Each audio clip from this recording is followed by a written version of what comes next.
పరశురాముణ్ణి ప్రార్థించడం మొదలుపెట్టింది.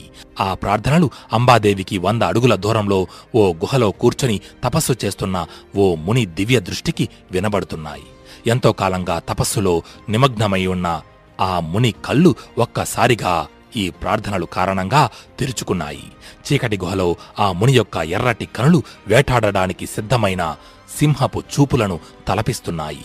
ఇక్కడ కనులు మూసుకొని పరశురాముణ్ణి ప్రార్థిస్తున్న అంబాదేవి చిన్నగా భూమి కంపించడం గమనించింది.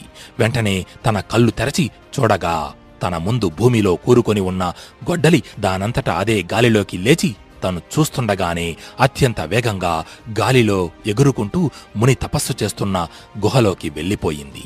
అంబాదేవి అక్కడే నిలబడి ఏం జరుగుతుందా అని ఆసక్తిగా ఆ గుహవైపే చూస్తోంది.